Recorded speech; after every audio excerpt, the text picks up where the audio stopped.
Very much, Kristen. This is Tara Scott from the Department of Commerce. I am the Youth Grant Manager. We also have John Barr joining us.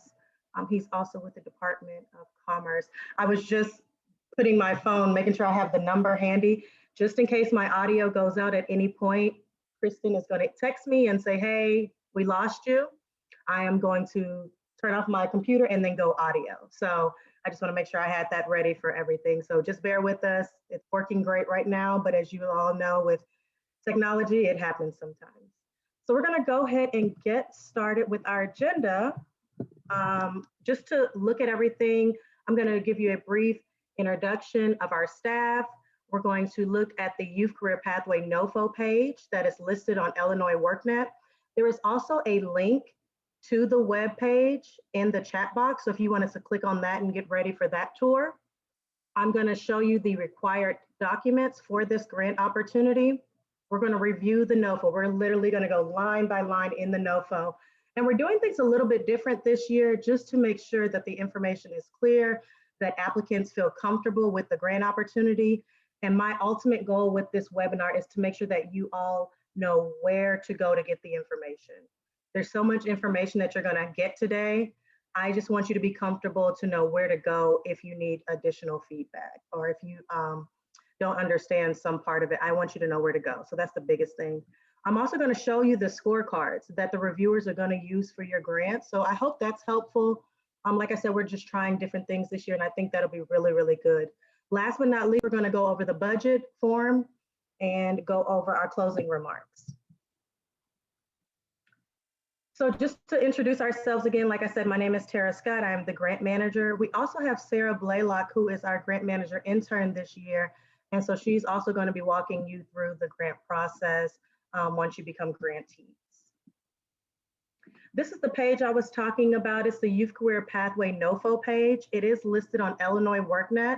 That is where all the information for this grant opportunity will be housed. If you have any frequently asked questions, we answer them there.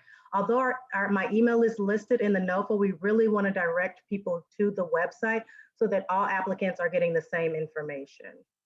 So we do have it listed below, but like I said, it's also in your chat box, and we're going to go to this website. One of the things we wanted to make sure is do a level set is also look at the vision of the unified plan. And it is basically talking about the employer-driven talent solutions that we want to create with these opportunities. We want to bring in business, individuals, communities, and really help grow our state economy. And then some of the goals that we've listed out, especially for this grant regarding youth and just the times that we're in right now. Although the unemployment rate prior to COVID was really good with adults, for youth, it was still really high. And so we hope that with this grant, we're able to build upon different goals, strategies, ideas, and principles, and really have a program to where youth have not only an intern opportunity or a work experience opportunity, but we're really preparing them for careers. Just to go over the full definition of the career pathway, it's really about a high quality education or training program, also being in line with workforce training development centers. It can be post-secondary centers, and it's really about collaboration. This grant, honestly, it has to be a collaborative effort in order for it to be successful. We're trying to find high quality jobs for our youth and also sustainable career pathways. The main point and that we want to drive home with career pathways is that it must be multiple entry and exit points, especially with youth. And if you're a youth provider, you know how you will have some youth that just can stay the course, and you have others that for whatever reasons have to leave early, either parenting or they have to get a job or anything like that. And so we want to make sure that they're leaving your program with something. That's the biggest thing with youth career pathways. Excuse me, and like I talked about, it's really 3 approaches. So we have education and training. We also have our work-based learning component, and then we're talking about their skills that we're giving them to be successful in the occupations that they choose. So it's integrating all 3 of those efforts, and we also want to serve opportunity youth, and I'm going to go over exactly what that means in a second. Thinking about different elements, when you're preparing your programs, one of the first things I always encourage grantees, potential grantees to do is have the employer at the table in the beginning. It really, really helps develop the program. Employers are actually able to tell you what they can do, what does the market look like right now, how many opportunities are really out there for youth, if there's any mentorship available. So you really want to bring in any employers that you have on this project as early as possible. You also want to make sure that the skills and everything aligns with the state unified plan as well. And you want to make sure we have some type of post-secondary opportunity there for your students as when they finish your program. And we'll go over what that looks like. Another thing that I wanted to encourage everyone or just have on your mind is, yes, these grants are for 1 year. We like to do between 12 to 18 months, but with youth grants, we must hold on to the youth for an additional year of follow-up. So although your grant opportunity may appear that it is 1 year, I always look at it as 2 because you are going to keep track of those students for an additional year of follow-up. And we'll go over exactly what that means. You also want to make sure there's some type of support in there, whether it's in-house or you have a partner. You want to make sure that you have your training components and know exactly how many weeks, how long, what the industry recognized credential is that you're going to go for with your youth, and want to have different supportive services. Supportive services are really, really, really critical. So if you have a youth that wants to join your program and they have a lot of personal things going on, you really need to assist them with all of the issues, whether it's housing, whether it's transportation, prior to putting them in the program, because you ultimately want them to be super, super successful.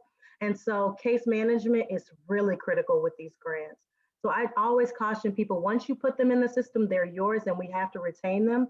So just make sure that you're doing a lot of case management up front. Maybe there's a partner agency that can help with, getting them appropriate housing prior to putting them in the program, but we want to make sure that we're addressing their needs before putting them in. So let's go ahead and look at the website, and I am going to take you with me. And like I said, it is in the link as well. In the chat box. But this is our Youth Career Pathways website.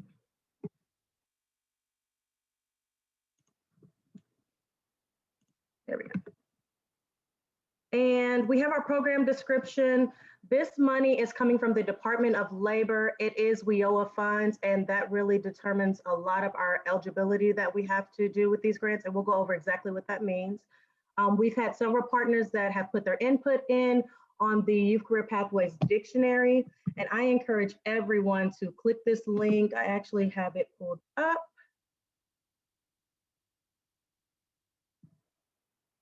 I have everything pulled up so I wouldn't have any issues, and I think I closed it. It's okay. So the Youth Career Pathways Dictionary is here. And I really wanted everyone to focus their attention on the policy context on here and also the way the program works.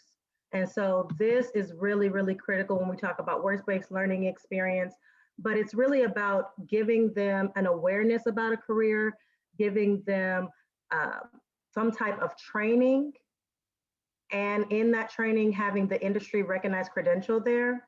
Lastly, you want to put them in some type of work-based learning portion, and then you'll have either they go off to post-secondary education, they go off to employment within the same sector as their training, or they go into apprenticeships. And so I really wanted to highlight the Career Pathway Dictionary. It goes over exactly what we talked about with the high quality education, making sure there's a collaborative effort.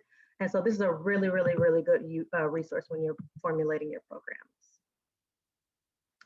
So we talked about the unemployment rate being high for youth, and that is the main purpose of this NOFO. We really want innovative ideas, especially in this time period.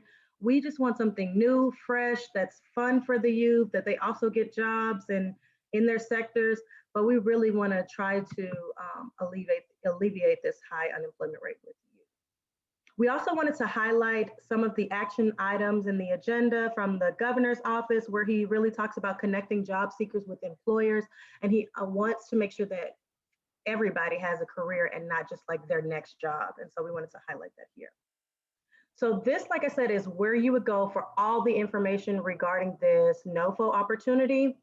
We have the NOFO right here on your right, underneath the materials. We have your application checklist. When your application comes in, I am going to look at your application and check it off based on what you've attached to it. We have the executive summary. We have the uniform application, our GATA budget. This is the scoring form I was talking about that the reviewers will use to score your applications. And I also added the youth performance measures, and we'll go over that as well. And then the last link is for reviewers only. This is where they'll actually get your applications once we have them posted.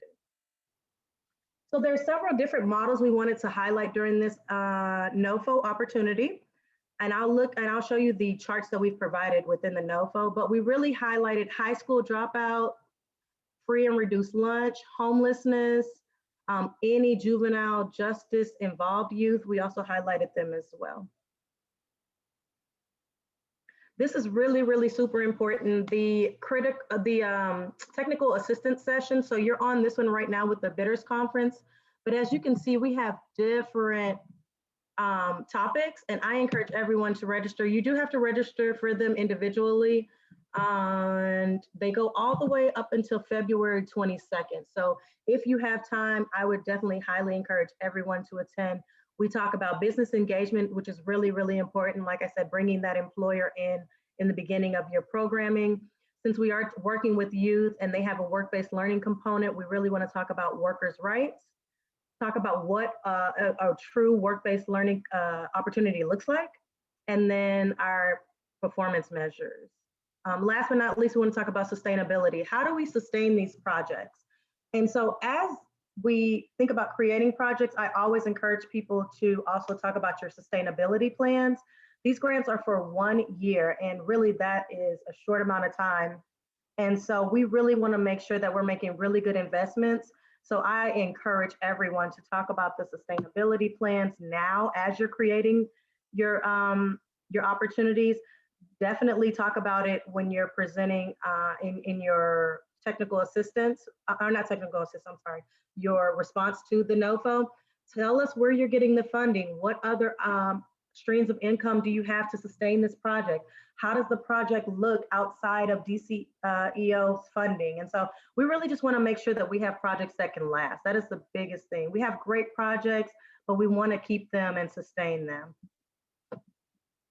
We have to the right the frequently asked questions. So if we have some questions today that we don't have time to answer, we will definitely post them here. We have the funding information here. We're looking to award between $3 to $4 million for this project, and the maximum funding amount is $500,000 for this opportunity. And we'll go over the budget, like I said, again.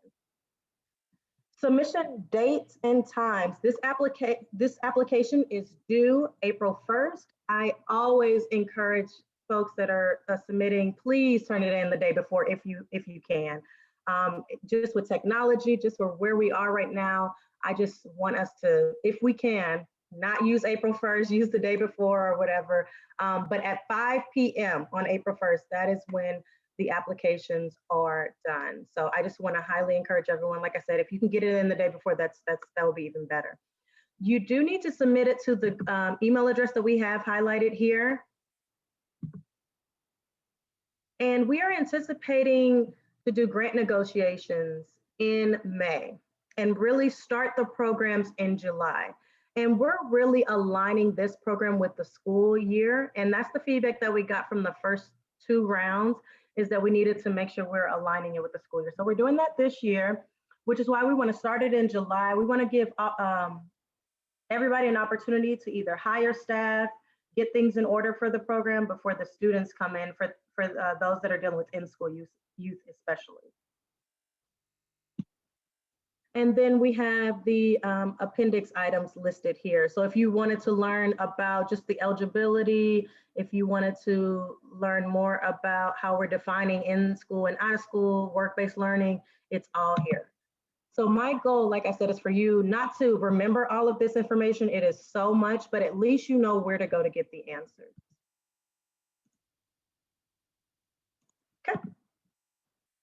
Now I am in this. So I have the NOFO pulled up, but first I wanted to start with the checklist. So as your applications are coming in, sorry, that's the great thing about having it done. There we go. We will give it your name of your agency, when you submitted it, your application number, and then your requested funding amount. And then we will check off if you've submitted the actual application, the executive summary. Your proposal is a maximum of 12 pages, and it should include your outcome summary and sustainability plan within there. And then I'll check off if you're doing construction, healthcare, IT, agriculture, manufacturing, business, hospitality, energy, or TDL, or other. I can definitely tell you from the past, I haven't seen an application in agriculture, which I'm really, really interested in, or energy. TDL would be great, especially during this time, or energy, or hospitality and business. So we really want to highlight, like I said, this is a time to be new and innovative, and I'm really excited about the different opportunities that we'll get this time around. MOUs are really, really, really important. So we also want to make sure that your LWIA knows what's going on. And this is a new component for this year. And this came out of just feedback that we've received, but we would like them to submit a letter of commitment. That letter of commitment, and we have an example provided for you, it basically lets us know that you have talked to them about your project, that they're aware that it's going on, and either you all are in talks of sustaining the project after DCO funding, if they will help you, look for additional funding opportunities, but it's really just a letter of notice for them so that they know that this project is going on in their region. If you're dealing with any post-secondary partners, we would like you to submit a MOU as well. And in your MOUs, we really want you to be very specific. We want to know how much did this partnership, if there's any money that is exchanged between you all. If they're saying, hey, I'm going to recruit 50 youth for you by January 1st, it needs to be really, really, really spelled out. And the reason why we want that is because we've seen where it has been very valuable, where everyone knows what we're doing, what the requirements are, and what the expectations are. For your work sites, make sure you have an MOU with them as well. If the students are working 8 to 5, Monday through Friday.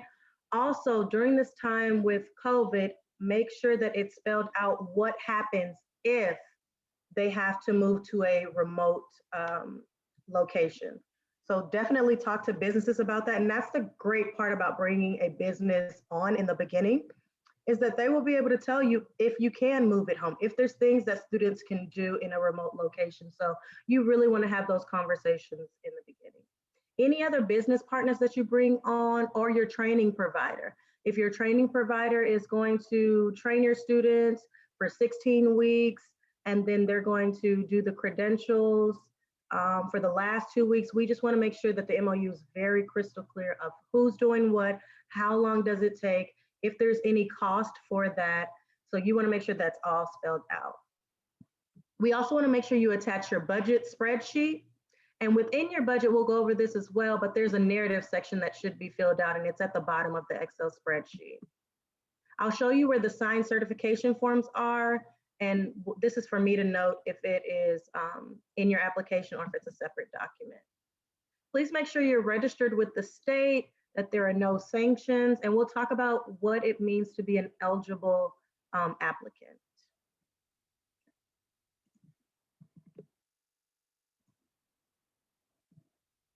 So the next thing on the list is the executive summary. And this is our executive summary package.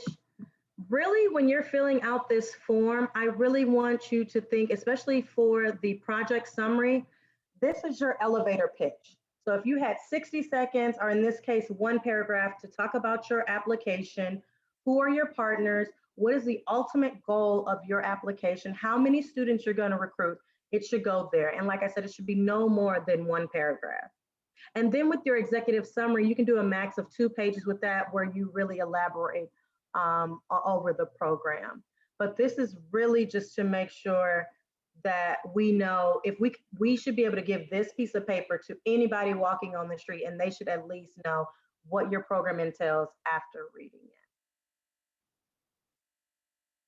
And then we provided this program proposal. So if you're able to answer all of these questions, you're on the right track with your project. We get so many questions often about, hey, is this a really good idea? Does this sound right? Can we do this? And really, we want to put it back on the agencies to tell us what they think. So make sure you have labor market information. Make sure that you already have your target population identified, making sure that, like I said, you have your COVID-19 alternative plan. If you're able to answer these questions, then you know you're on the right track with developing your programs. Who's providing the service? How long will it take? What's the cost? These are questions you should be asking with your leadership team and the people that are creating your application. And in thinking about that, if you're using any outside agencies or anything, or any grant writers, please, please, please make sure that they're talking to your frontline staff. Please make sure that they're talking to your case managers, because they will be able to express to them what you're actually able to do. What does your flow look like as far as your participants? What type of challenges do they normally come in with? So please make sure you're reaching out, like I said, to frontline staff. It is so critical with these grants, because they are the ones that are really going to be keeping track of the students.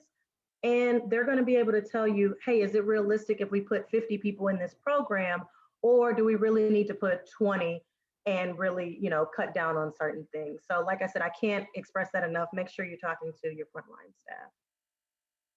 Another thing we put in here is partner relationships, like I said, with your MOUs, the cost of the program, and your capacity. So these grants are only good for 1 year. We can stretch it to 18 months, but we like to keep it, like I said, aligned with the school year.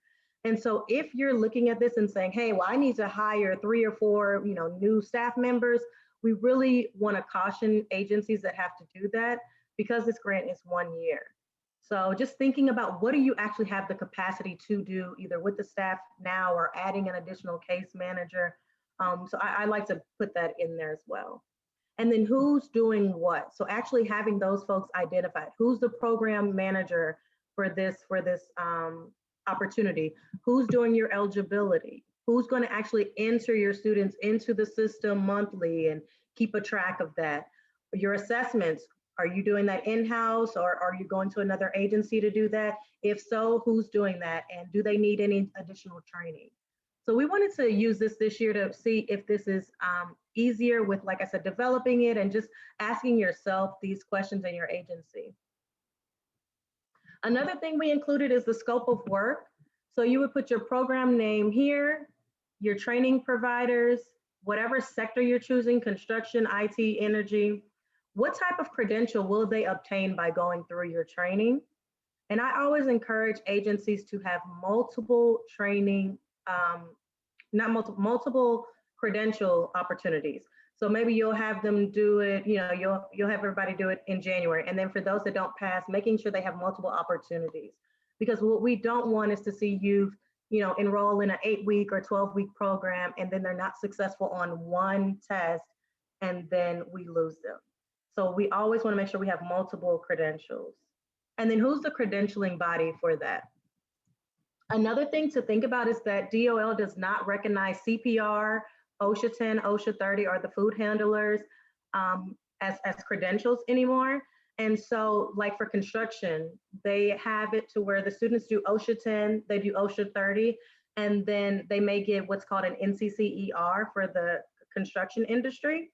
And so that's fine that the youth take the OSHA 10, OSHA 30. You can still note that on your application that they're doing the safety portions, but the credential would be the NCCER. So I just wanted to make sure that everyone is aware of that. So when you're putting your programs together. Also with work-based learning, who are your partners? If you wanted to, list out those businesses here, what's the wage rate that they're providing? or that you would be providing through the grant, 20% of the grant total must be in work-based learning. So some people or some grantees will take the overall asking number and just minus the 20% from that and use that for work-based learning. Others will take the admin, minus their admin 10%, and then take 20% of that. So it's definitely different ways you can do it, but the short answer is 20% of the grant funds must be in work-based learning. And then lastly, what occupations are you putting your students in? So now that they've done this training, they got their credentials, they got a work-based learning component, what's next? What does that occupation look like? And so we want to have that listed for different sectors, or I'm sorry, different opportunities for them. Whatever you're training your youth in, so if you're training them in construction, then the jobs that you place them in must be in construction as well. We had an issue where some grantees were getting trained in things and then going off to work in like retail. And we really want to make sure that we have meaningful jobs for our students and that it's in the same sector. And then if you have a permanent employer, you would list them here and the wage rate. Some grantees will use the work-based learning employer as their permanent employer if they have openings. And so that is fine. And that's something, again, you outline in your MOU that the employer may not say, hey, I will hire, but they are more apt to use language of, if we have an opening at that time, I am more than willing to interview the students that we've had, you know, in our work-based learning opportunity. So it's really, like I said, important to bring that employer on in the beginning. Last but not least, our favorite, performance measures. So we do have performance measures for these grants, and we are going to have a TA session dedicated just to performance measures because it is really, really important. But these are the 5 criteria that we have, or measures that we use for the grant for the youth grant opportunities. And so you would actually put how many you think will get, you know, the credential within 4 quarters. You would put the number and then the actual percentage that is. How many will get measurable skill gains? And so you will put that here. And these are numbers that you are predetermining. I will let you know that you have to at least use the same performance measures as your local workforce area. And that is another thing to bring up during your meeting with them and talking about your application is performance measures. We have a chart that I'm going to show you where it lines out all the performance measures, but it would just be nice to go over it with them as well so that your numbers at least meet theirs. You can exceed it as well, it's fine. So if you have any questions about performance measures, we have them listed here. But like I said, there will be a full TA, and I encourage everyone to attend definitely the performance measures. So that's the executive summary. If you would like to put in here as you are getting your information, you can put small sentences in here in a different color when you submit this to us so we can read it. But the main part is to recognize that we need this executive summary outline here. We need to know who do you have assigned as far as your staffing plan and your scope of work and performance measures.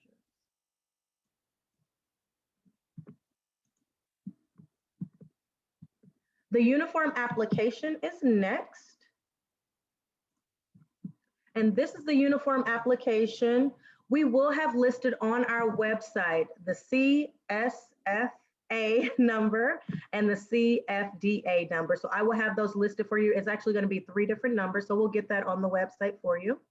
But this is just about your organization. If you've ever applied for a grant before, it's the same form that we have. It's all your information, EIN number, locations, who's going to be the contact for your program, who's the contact for business, what cities or counties will you be working in. You're going to list your congressional districts, a description of your project, the start and end date, and your requested amounts or any other contributions, whether they're in-kind, matching, or another source. And then you're going to sign this and submit this as well. So that is the uniform application.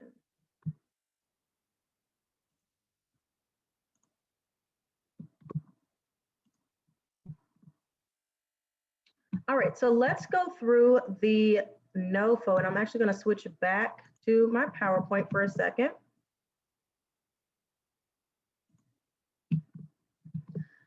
So So this grant opportunity must serve youth with barriers that prevent them from either going on to education or employment. Also, successful projects like we talked about, it's all about integration and it's all about a collaborative effort. So if you are not able to provide a service in-house, make sure you're listing your other core partners on there and say what services that they're providing for the youth. Making sure that you have a sustainability plan and making sure that it is effective is really, really, really critical. We also have proposed models that we're going to go over, and these proposed models will get you 3 bonus points if you highlight one of them. So it's all about integration, including employability skills, which I will show you what we have, financial and digital literacy, assessments, programming. All of these should be included when you're creating your projects. And then demonstrate how it will address youth finding pathways and what makes it unique and innovative. So when we're talking about our target populations, we're talking about low-income individuals, individuals with disabilities. We have our returning citizens, single parents, migrant workers, homeless youth.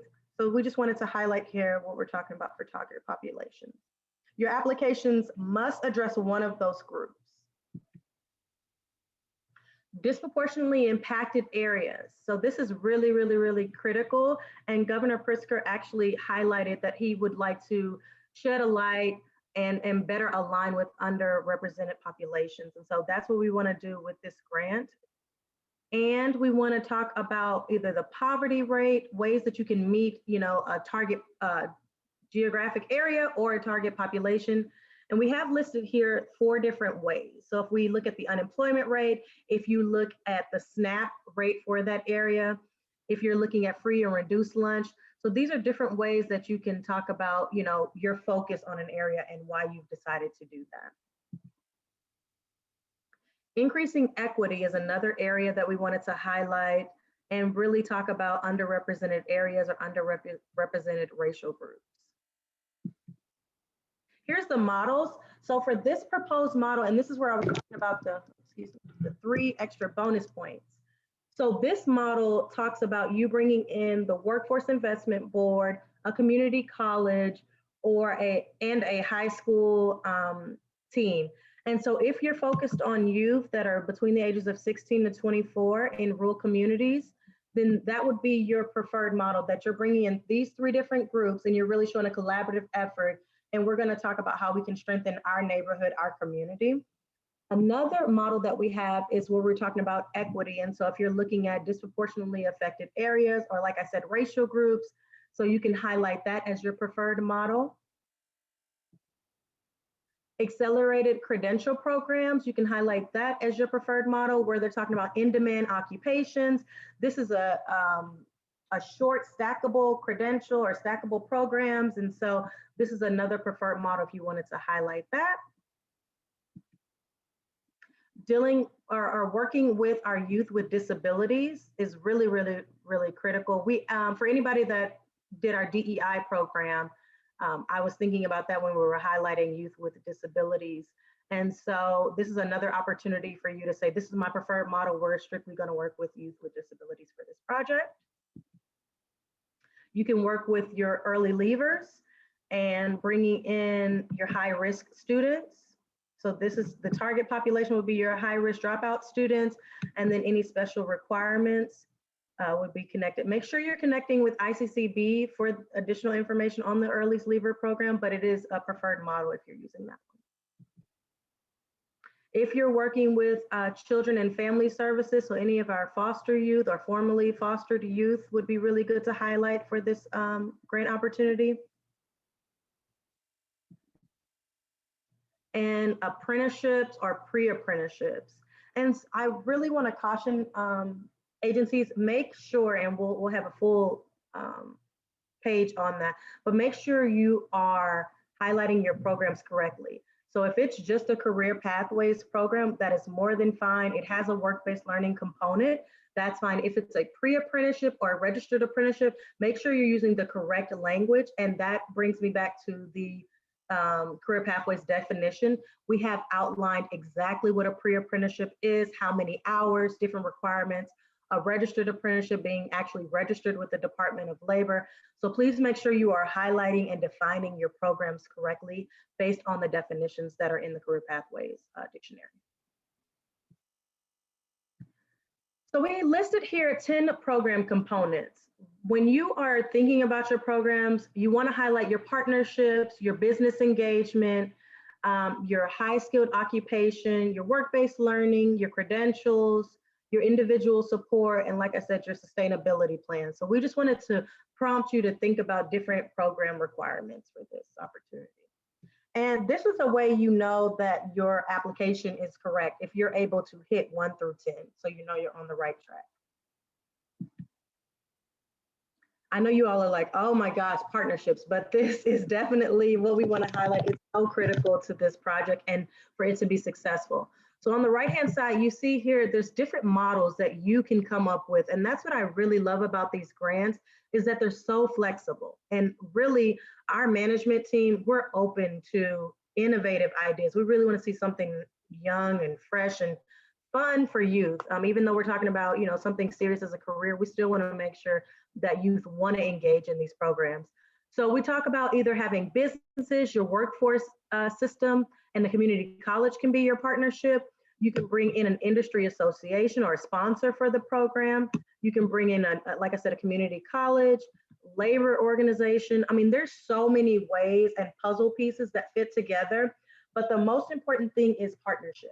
No one agency can run this entire program. It's just not possible. It forces you to collaborate, to think outside of the box, and that's what we love about it. So bring in the businesses, bring in the community college and talk to them about, you know, training your students and how does that look? Can we do it online virtually, or can we do a hybrid model? And really have those conversations with everyone at the table.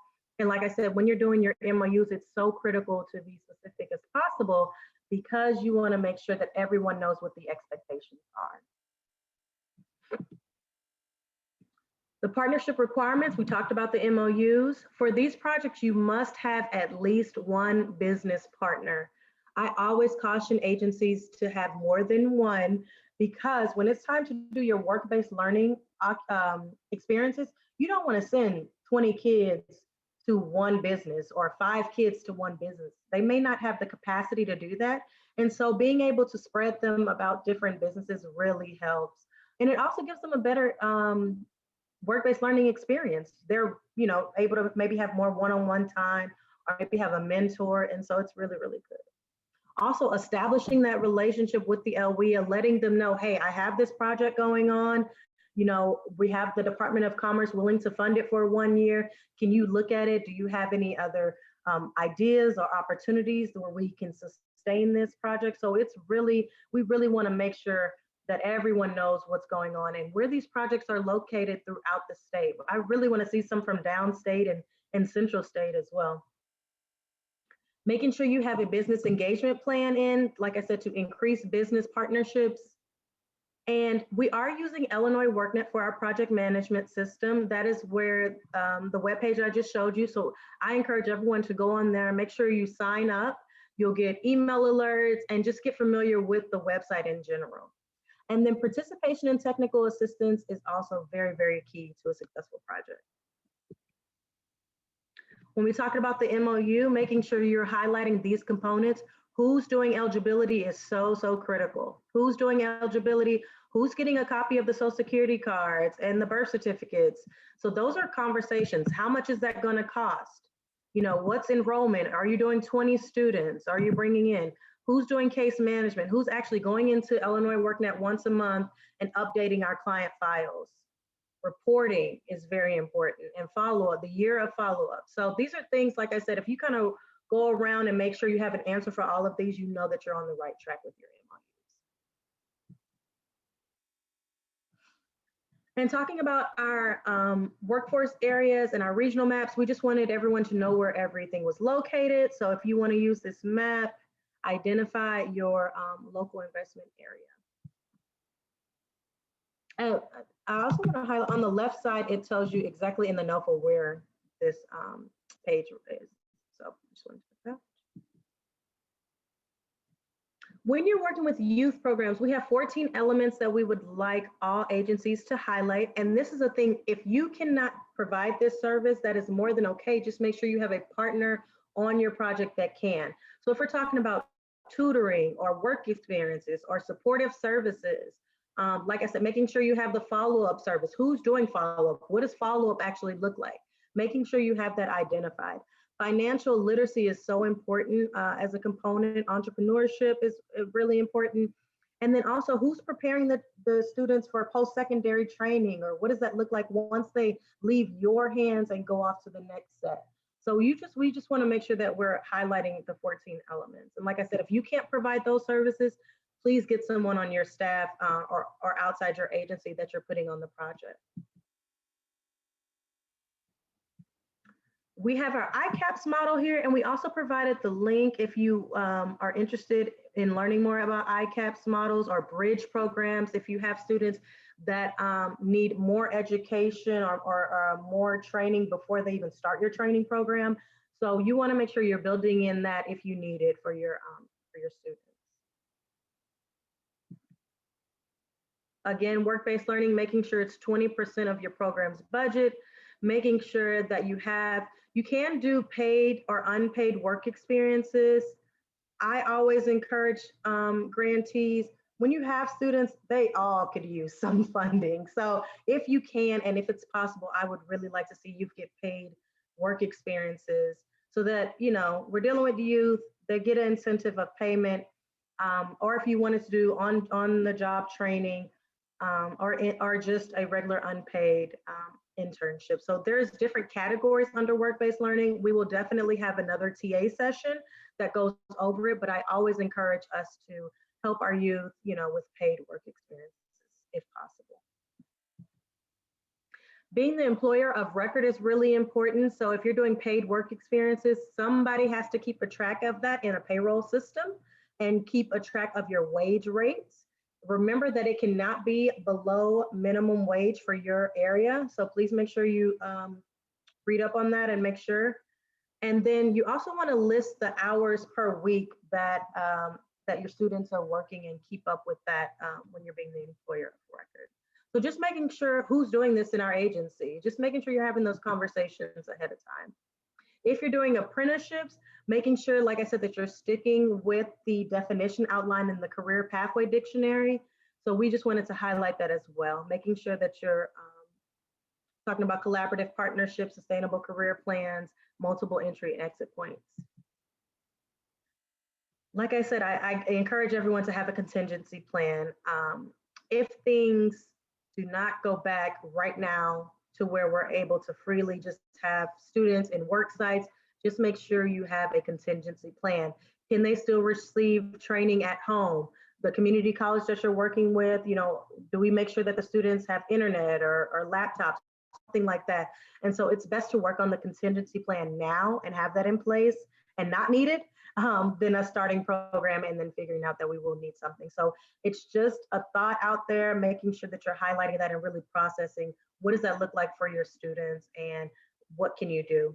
And also I encourage everybody to talk to their employers about that. How did it look this time? Well, it's almost March now, but how did it look last year in March? What were you able to do?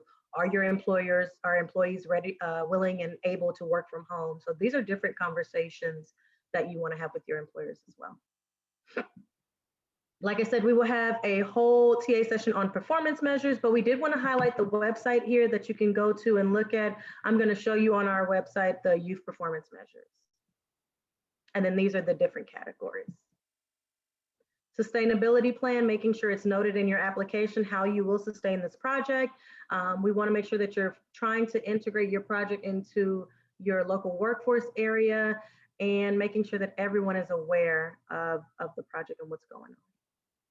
And we also provided an example, and we'll go over that in the NOFO as well. The funding information is here. So we received the funds from the Department of Labor. Here's our award number. The payment schedule and everything will be in your grant agreement, and successful applications will be with the state of Illinois. Allowable costs, making sure that they're necessary, reasonable, and shall not exceed 10% as required by the, for your administrative costs, should not be more than 10%. These grants, when I say this money is very flexible, and it's a joy for me. Had instances where youth needed steel toe boots, they need tools for their jobs, different things like that. And this is a time where your agency and your career planners or case managers can really think out of the box. What can we supply our students with so that they are super successful? That we've, gave them a training program, we've given them a work-based learning and a credential. We've also made sure they've had some type of starter tools or whatever is needed for that industry. So when it comes to cost, we are really open. We want to make sure, like I said, it's necessary and it's reasonable. So just different things to think about when you're filling out your budget forms. Your requested amount cannot exceed $500,000. I always tell grantees to think about their cost per participant. So if you wanted to take your funding request and then just divide it by how many participants, that will give you your cost per person. And like I said, we're looking to target these from 12 to 18 months. So this is just a layout of the application requirements. So we went over the executive summary document. The 12 pages talks about your analysis of need, your work plan, your relationships, your cost, your capacity, and that staff planning where you're talking about who's doing what as far as eligibility, your TABE test, or any other assessments. We talked about the scope of work, your performance measures, and there we go. And also any other attachments, so your W-9 form, your MOUs with your partners, the MOU or letter of commitment with your local workforce area, your COVID-19 or contingency plan, and any other attachments that you think will strengthen your application. We do not need the resumes of all your staff. We don't need that this year. If you have your NICRA, please make sure you're attaching that as well. But anything else that would strengthen your application, we highly encourage you to submit it. So this just goes over what we think a successful application looks like and making sure that you have these highlighted. The credential is so important, and I really want to encourage agencies this time around to make sure, if you can, have multiple credentials. Sometimes students aren't able to get, let's say the hardest credential. So if you have a level 1, 2, 3, level 3, but maybe they can walk away with level 1 and 2.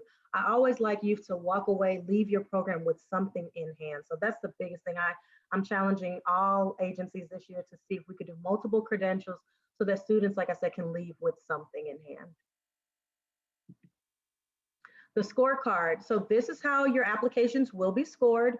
We're looking at the project quality, which is 60%, the budget, which is 25%, and your capacity, which is 15%. And then we list in here exactly what we would look at underneath your project quality, underneath your budget, and then underneath your application, your applicant capacity. So I just wanted to highlight that this year around, just so you know what reviewers are looking at. And I hope that it is a guide and really helpful, so that way you can design your projects around some of these questions. So we have different staff that are going to score. We have also other stakeholders from outside agencies that are going to score. And we have the right to request any additional information at any time when we're reviewing your application. Like I said, we really want to try to get the grant negotiations started in May. And so we're going to, they are due April 1st, but we're going to try to do our negotiations in May. Important information dates, we have the website listed. Like I said, I want this to be your one-stop shop. So you should be able to get all the information regarding this grant opportunity off our website. Remember, April 1st at 5 p.m., that is the deadline, but we're all going to turn it in the day before. Remember, it goes to this email address. And then the anticipated start date, we're trying to start in July before school, just so we have some startup time. I want to give grantees at least a month to just get things in order and figure out what we're doing. And the traditional request has been typically between $250,000 to $500,000 for each award. So any closing remarks? I just want to thank you for your interest in this grant. I am going to go over the budget information really quickly. So give me 1 second to get out of this screen.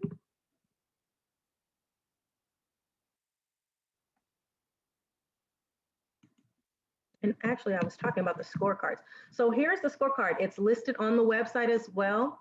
We're going to have it to where we're filling out. This is your log number. I'll give that, the reviewer's name.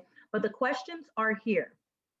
And then here is if it exceeds, meets, or below standards. So this is how your application will be graded underneath your project quality. Here's the different questions. And like I said, it's under here, exceeds, meets, or below. So really look at this and design your projects around this. So the question about regional local plans or your local workforce areas, you want to be able to check that you're exceeding all of these. So I thought it would be helpful to at least know what you're being graded on for this year. And that's located on the website as well. And let's go over the fun part. So this is the budget.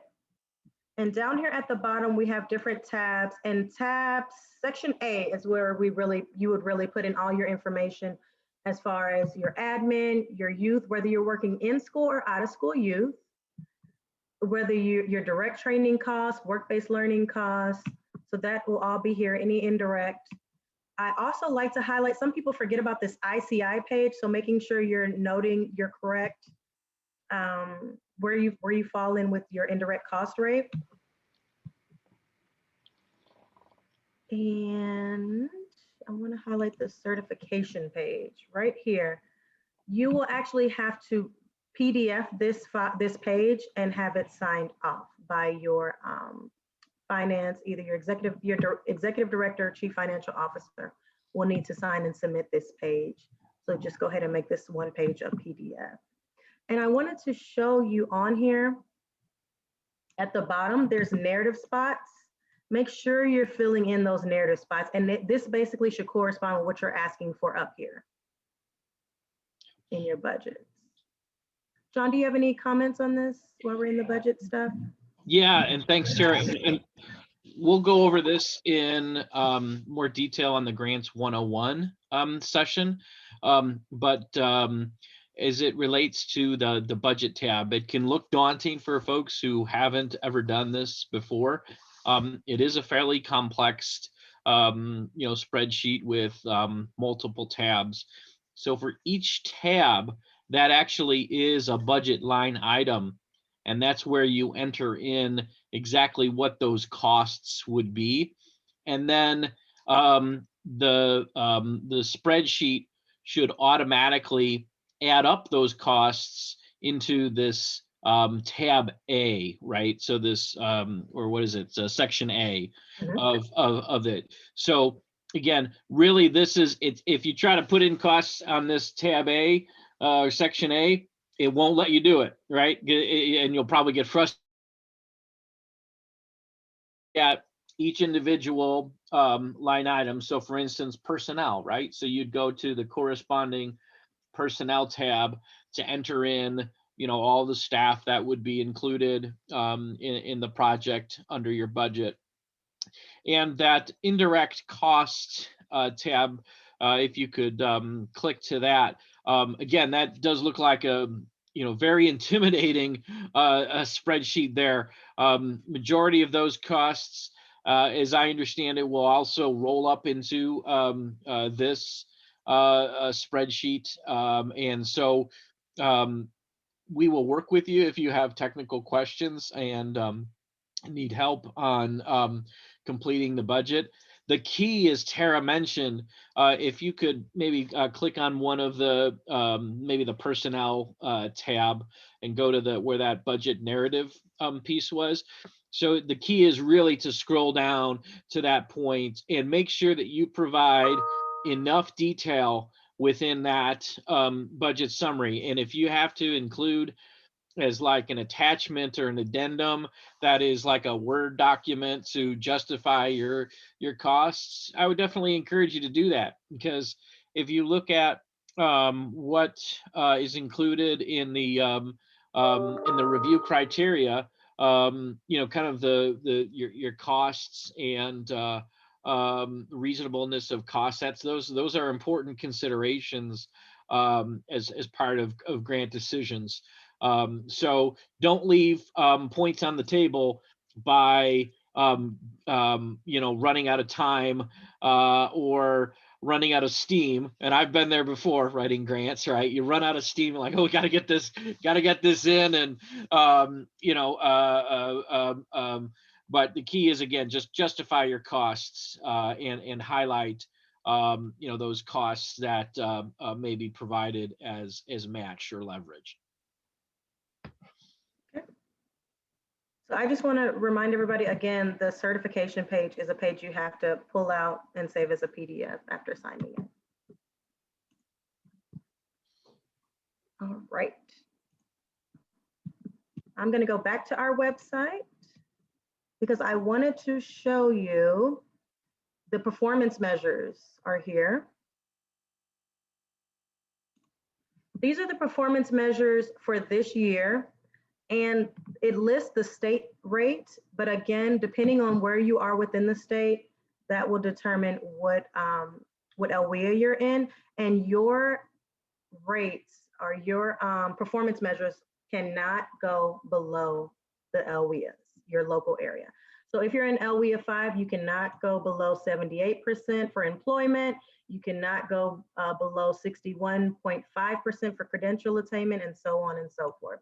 So really, this, like I said, I would print this off, and when you're having your meeting with your local workforce area to talk about your project, I would bring this up and let them know that you are in line, whether you're meeting or exceeding that performance measure. I would just bring it up to let them know. But it is listed on the website so that you know exactly what you are accountable for. And we are having a TA session on that to go over performance measures more in depth. Another thing I wanted to show you on the website is our resources.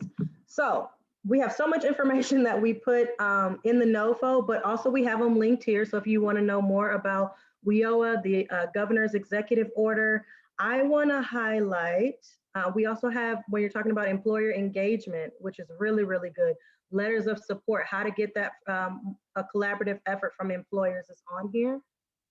I wanted to highlight the framework, and it is our employability.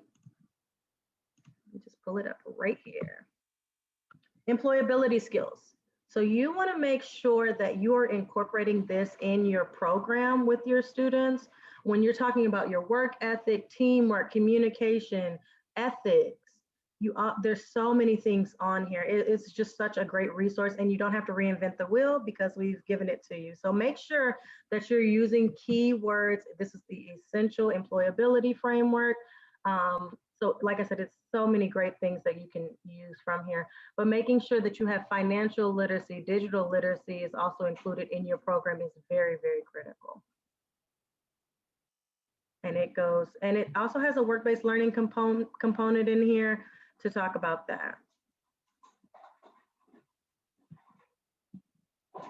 And that's the dictionary definition. So I did want to highlight that. And I think I'm ready to go to the NOFO.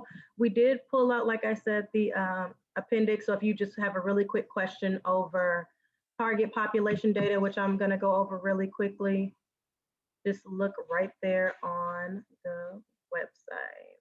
I'm going to go to the NOFO. So this is the actual NOFO that we have listed online.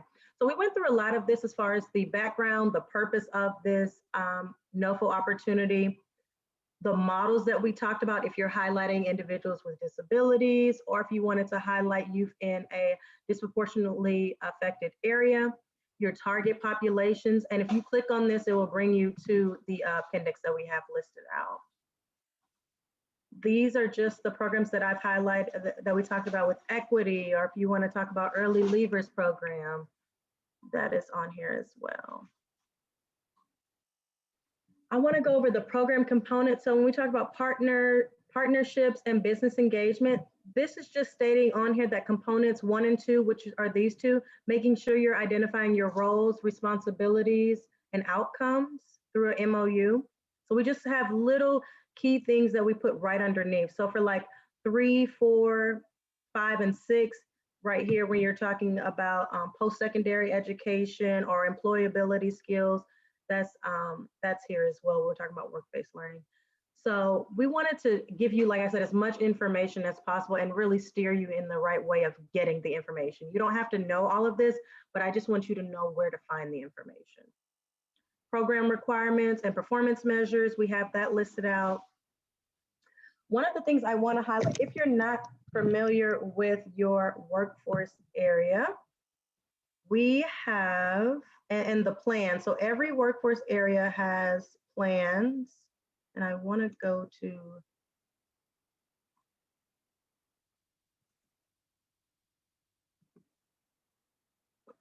I had it pulled up already. So this is the regional plans for each of the areas that are located. And if you don't know what area you are, there's a map in the NOFO and it will direct you to your area. But you are looking for your regional plan. And when you click on there, you're able to download that. And so I've done that already.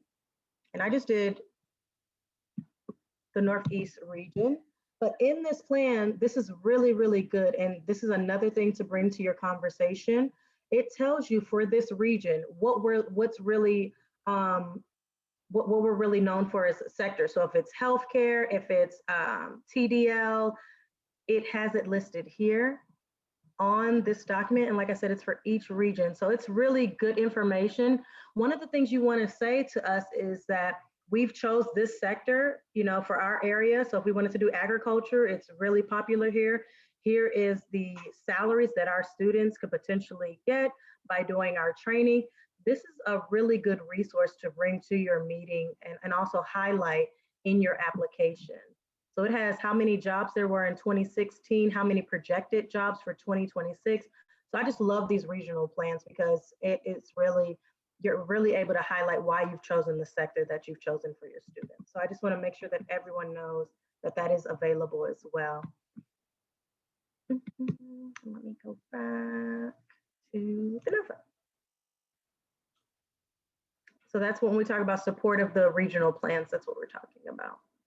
We talked about the letter of commitment, and I'm going to show you an example that we have provided for you within the NOFO.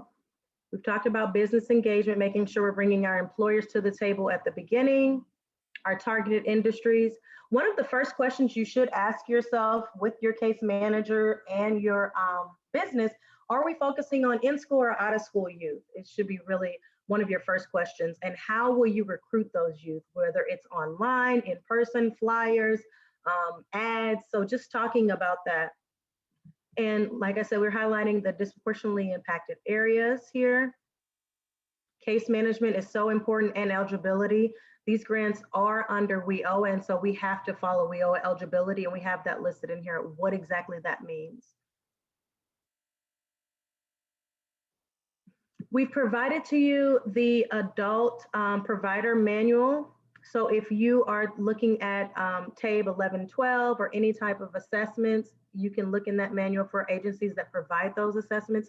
Some of you already have, the assessments in-house, but it's just a resource for anyone that needs that.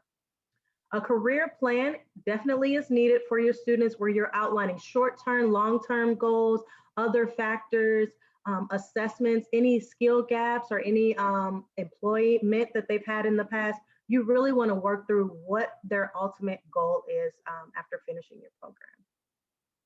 We've went over the 14 elements, just making sure that if you cannot provide these services, that someone in your agency or outside of your agency is on this project to provide that service for your students. And again, making sure you're highlighting financial literacy, digital literacy is very important. You can use ITAs for in-school youth. We've gotten an approved waiver for that. The only thing is that you need to make sure your providers are on the eligible training provider list when you're paying for it with an ITA. And we have a session on ITAs coming up as well. The ICAPS model, or if you're using any bridge programs, you want to make sure that, like I said, you're referring to the website that we've provided here, where it has technical assistance and has more information on there. Work-based learning, again, 20%. Anytime you hear work-based learning, I just want everybody to think 20%, 20%, 20%. It has to be there. We have a desk reference here, and I'm actually gonna pull this up, where it talks about registered apprenticeship, where I was talking about making sure you're labeling your programs correctly. So the desk reference outlines the registered apprenticeship, pre-apprenticeship, work-based work experience, and then on-the-job training. So just making sure that you are able to meet the criteria that's underneath here is very important.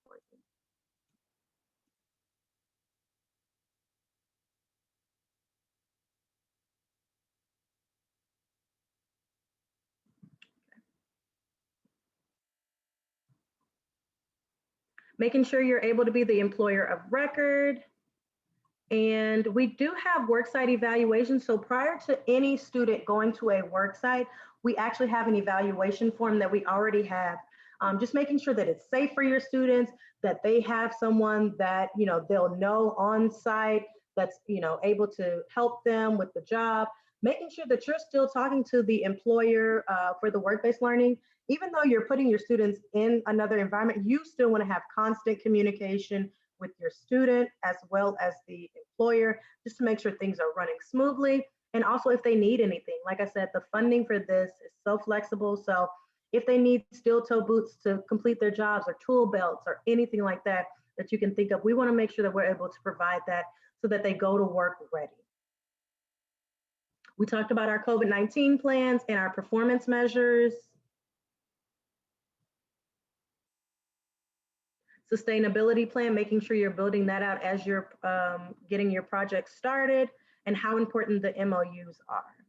Then we have some financial information here talking about the payment schedule, allowable costs. Just remember, it has to be necessary, reasonable. Those are the things you still, and making sure that you can put in the narrative at the bottom exactly what it's used for. And like John said, if you want to attach another document or anything, just let us know. We have about the award amounts, the terms. If you are an applicant that has already received Youth Career Pathway funding, so that's since 2017, then your project that you're talking about now has to be something new. We're not going to do any projects that sustain what we've already done. We want to do something new and innovative this year. And like I said, I haven't seen anything on energy, anything in agriculture. Business would be really good to highlight. So just thinking of things that we, TDL, we haven't seen a project on. So just, get your mind thinking of that.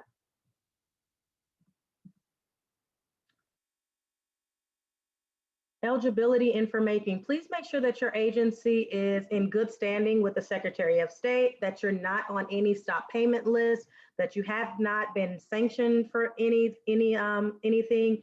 Making sure you have your DUNS, your FIN number, all that information. If you're not aware of it, someone in your office, most likely your financial or accounting office, would have that information. So just make sure you kind of tap them in to come to the meetings too, just to make sure everything's okay with your agency and that you're actually eligible.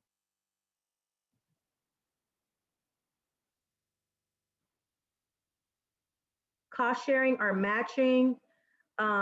If you wanted to highlight that, that's really, really good. One of the things we wanted to include this year is thinking about if you've already received funding from the city or the state or any federal funds before, please make sure you're highlighting that. We really are trying to get to where we're working collaboratively more and have it to where you may have received city funding for this portion of your grant, and then you bring in state funding. And so we're really trying to, like I said, be innovative with how we're thinking about youth and sustaining them in projects. And so we just want to make sure that we're hearing about different funding sources that you have and how we can incorporate them for this project. All of this is financial, so your indirect cost rate, if you have any questions about that, your state negotiated rate, any NICRAs or NOSAs, that information would be listed here for program cost. Allowable activities, we also list that here. My information is here just in case you have listened to this webinar again and didn't get your answer. If you have searched the website and looked and you don't have the answer, then I am here as a point of contact. I am the last resort. Also, if you email me and ask, hey, do you think this is a really good idea? I can't answer that. I have to make sure we're giving all applicants the same amount of attention and the same amount of information. So we cannot, anybody on our team, we cannot, let you know about each specific project. But if there's something on the website, you click on a link and it doesn't work, please let me know so I can get over to our IT department and let them know about it. But for the most part, you should definitely get all your information from online. That is my goal, for you to have one-stop shop where all the information is. So when you are submitting all of your forms, please make sure, like your budget form, and right now it says applicant, just take out the word applicant and put your agency.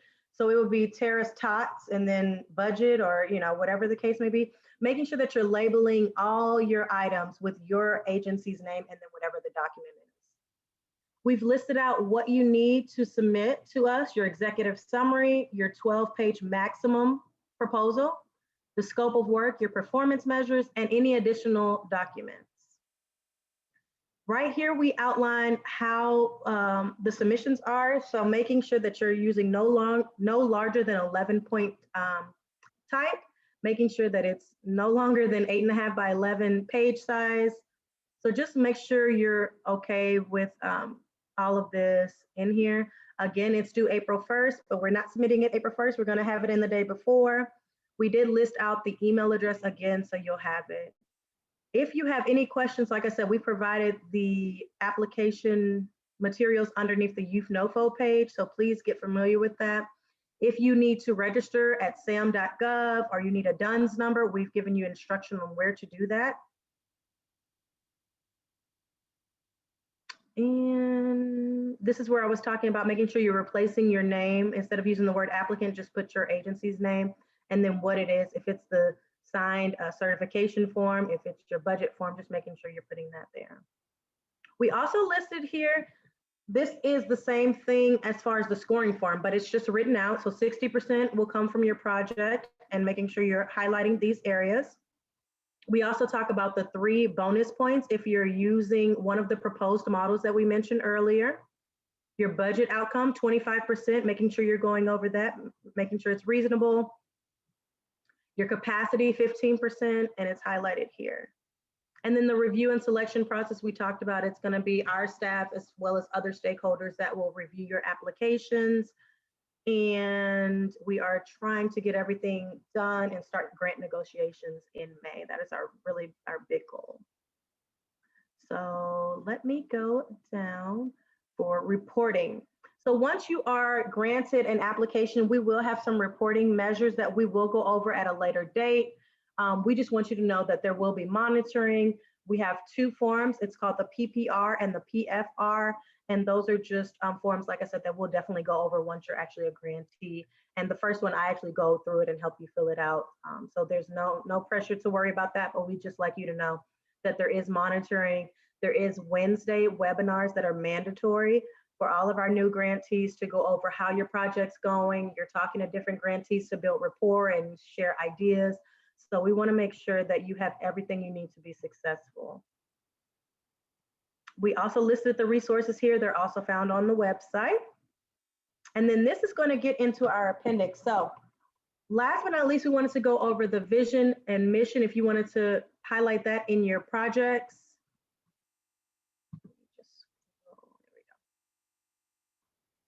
If you wanted to remember, or if you forgot what the career pathways definition is, we've also listed that here.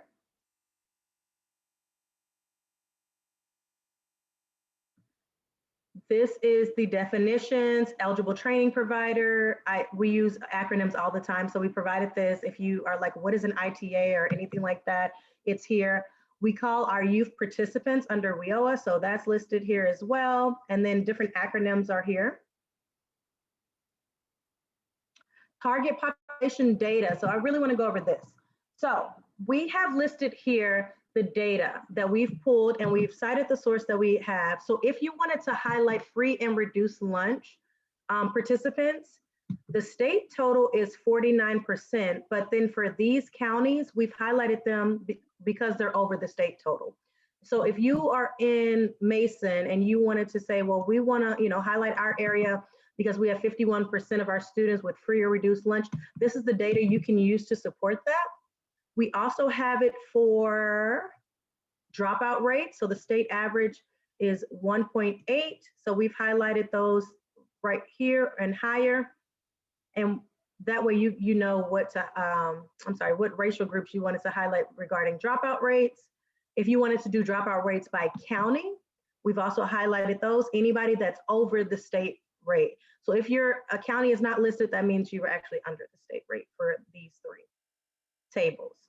Now, the tables that we have highlighted here, and we put it here, these do not have state rates available. But what we've done is based on your area. So this is talking about homeless youth. We've talked about the state total, and then these are the averages based on where you are in the state. So like I said, these don't actually have a state rate. Also, when we talk about juvenile justice groups, we don't have a state rate for it, but this just shows the data that is provided here as well. And also on table 6, we talked about 6 and 7, talks about different counties for juvenile justice youth. And then this last chart highlights sex and race for juvenile justice youth. So I just wanted to make sure that we note that difference in there. Like I said, the first 3 tables we have a state rate for, and then the last 4 we do not. So we wanted to highlight those areas. So this is really good information if you want to highlight juvenile justice youth in your projects, or if you wanted to deal with a particular county or sector. Youth eligibility, because we're under WIOA, we wanted to provide you with the eligibility criteria, and so it's listed here. For in-school youth, it's here, and then for out-of-school youth, it's right underneath. So first it gives you the definition of what an in-school youth is, or out-of-school youth, and then the income or requirements for that. This is the map. If you're trying to figure out where you are in the region, we have it listed here. And if you click this, it will bring up the map where you can click around online on the website. We went over the regional plans. This is exactly where you go to click on them, and the instructions of how to get it, the actual plan itself. That's the one that I pulled for Region 4.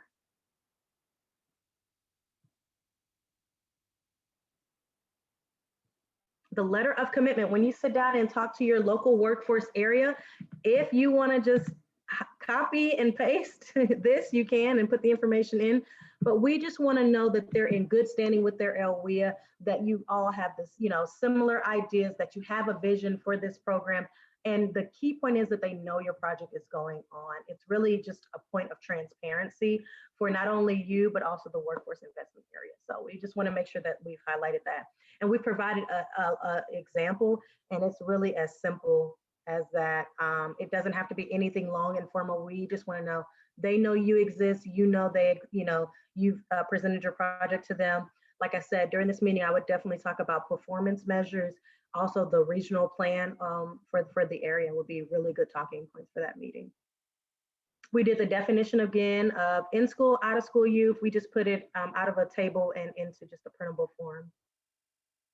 A desk review, I just highlighted this, apprenticeships, work experience, what exactly that means. And then we talked about performance measure. Remember, there will be a TA specifically for performance measures. And then this is the chart that has everyone listed. This also includes adults. So we did post that chart where it only has the youth. And you'll be able to say, I'm in LWIA 1, so your rates have to be the same, as they can meet or exceed the LWIA. And last but not least, we give you an example of a sustainability plan, just different questions to ask, different things you should do. So that's provided to you as well, just as a resource. So that's the entire NOFO. We made it. I want to go back one more step too. Like I said, this is the website. I want to just make sure you're super, super comfortable with it. It is linked in the chat box so you can save it. It has all the information here. The most important items are your NOFO materials. Anything that you need for this particular funding opportunity is located right here. And then the resources. I really want to highlight again our technical assistance times, dates, and topics. So if you need more information on ITAs or performance measures, please make sure you're registering for those technical assistance. And I am going to open up for questions.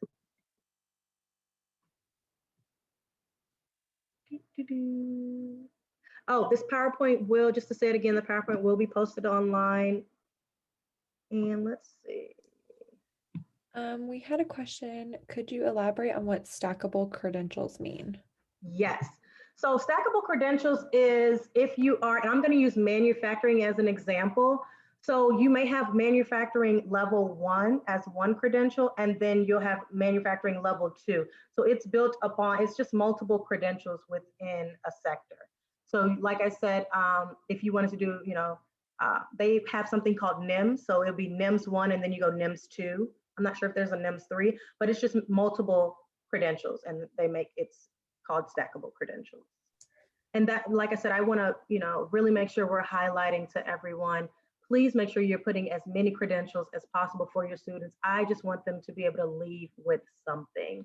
So that makes a big difference. So a stackable credential would be great because some of your students may only get level 1 and they should be able to go out and get some type of employment in the manufacturing sector with that credential. Other students may say, hey, I'm going to take NIMS 2, or the test for NIMS 2 and see if I get it. And ultimately, you want to show in your application that in them obtaining that additional credential, it's opened them up to more occupations within the manufacturing sector. Great, thank you, Tara. Can certifications in computer programming languages count towards credentials? For example, C++, C, etc. We want to make sure they're industry recognized credentials. So that's what you have to show us, that this is a industry recognized credential. Here are the jobs that require that credential. That's our biggest thing, making sure they're industry recognized. And I want to note, John also put in the chat the CSFA number and the CFDA number. Again, you'll need those in your application. So if you want to copy them right out the chat, they're there, but also we will post them online on our website. The next question is, will the recorded webinars for all of the TA sessions also be posted online? And that is correct. They will be on the Illinois WorkNet website. Yep. The next question is, will this grant opportunity be made available in later years? And then there's also some follow-up questions to that person Okay. as well. So we'll answer that one first. So we've had it for the past 3 years. We've had funding for it for the past 3 years, yes. We can't speak to the future, but so far we've had it for the past 3 years. Okay, and then the same person would like to know, do you have examples of previously awarded projects or models for programs? We don't have examples of the projects, but we do have a list of grantees that we could post. Okay, same person, 2 more questions. Would implementing a secondary CTE program that is aligned to post-secondary be an accepted proposal? Say it again. Would implementing a secondary CTE program that is aligned to post-secondary be an accepted proposal?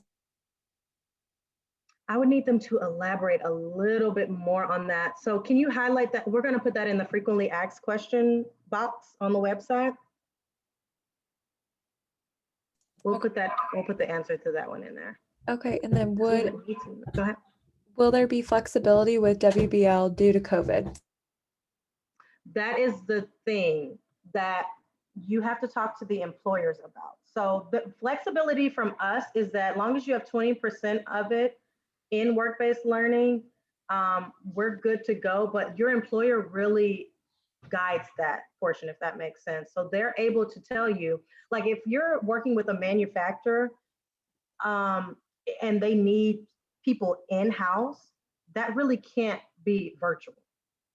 So your conversations with your employer have to be, how did it look in March and April when you had people working? Were they able to just do things from home in the same line of work? Or did they have to come in? And were you putting safety precautions up?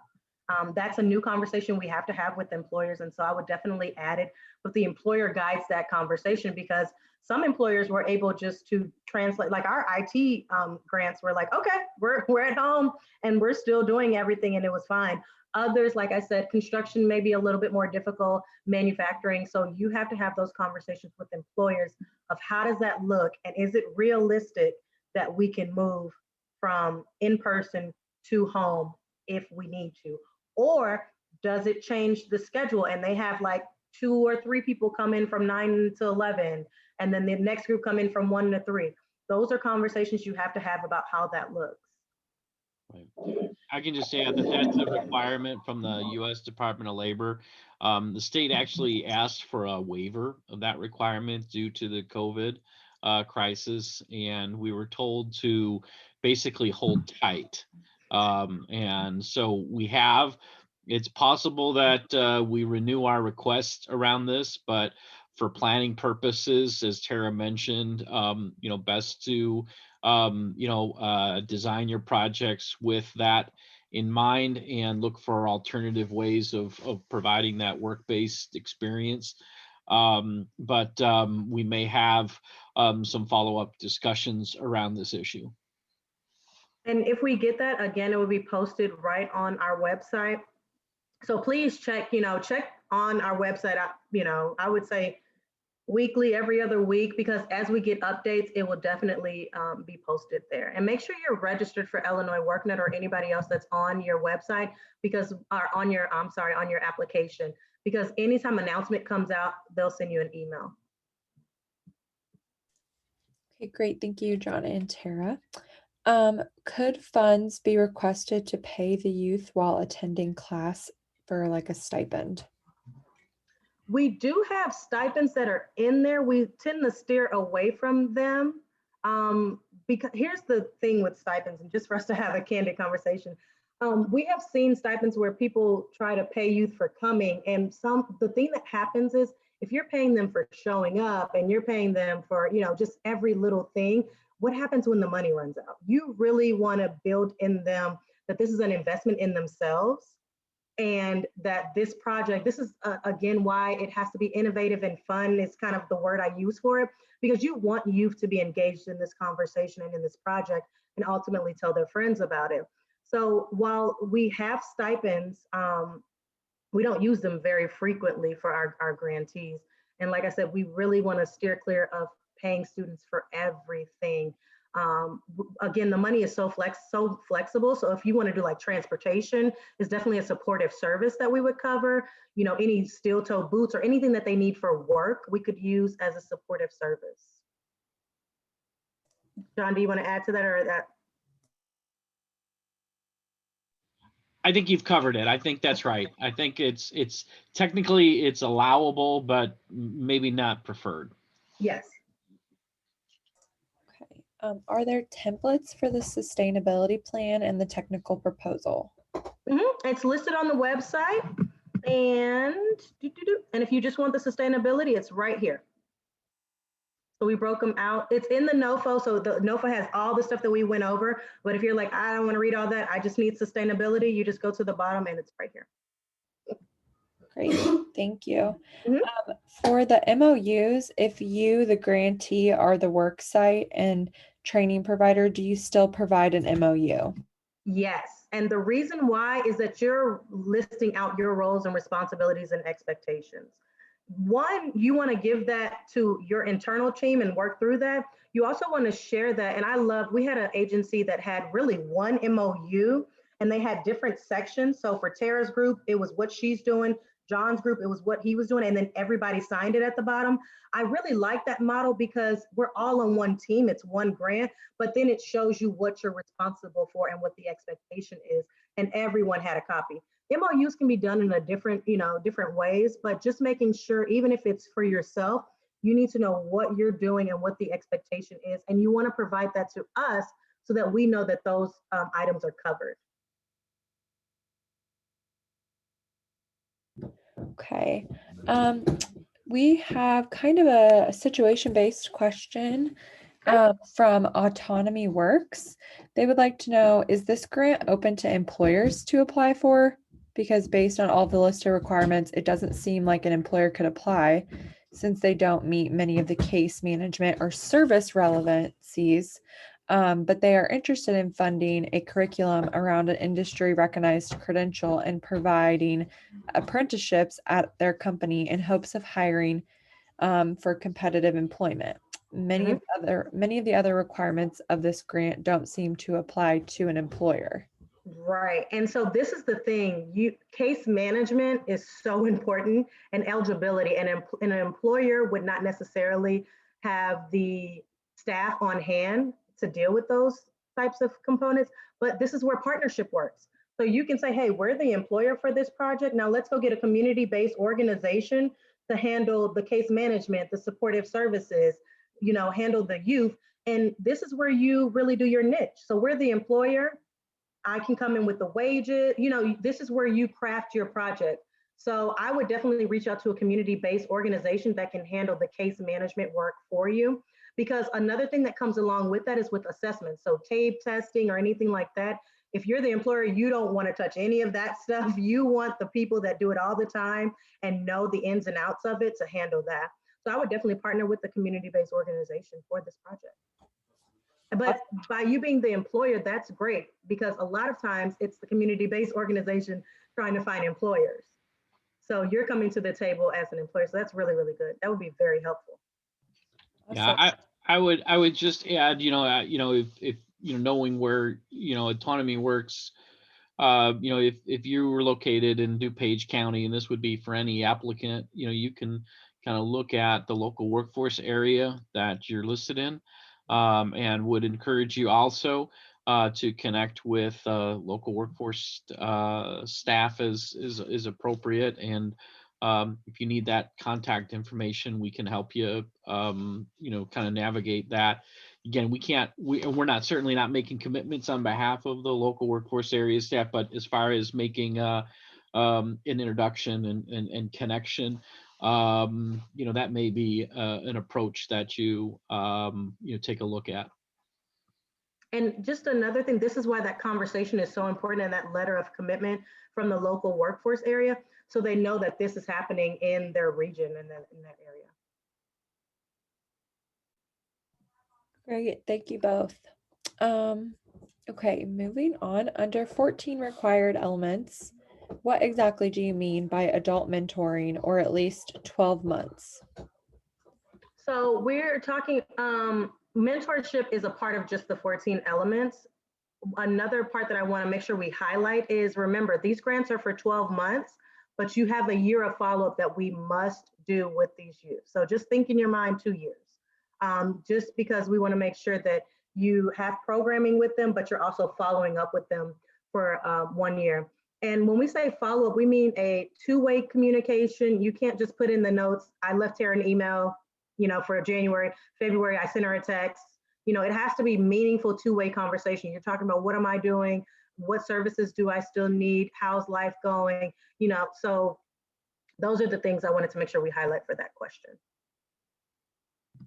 Okay, thank you. And just for context, when we talk about 14 required elements under the Workforce Innovation Opportunity Act, specifically for the youth program, there are, within the law, there are 14 elements or 14 different services that have to be made available to individual participants, the youth, right? So you have to just kind of list how your program is providing that, or making those connections, right.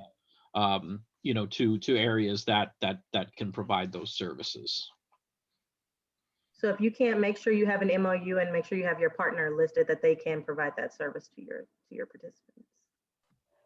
Okay, same person would also like to know, what is expected for follow-up?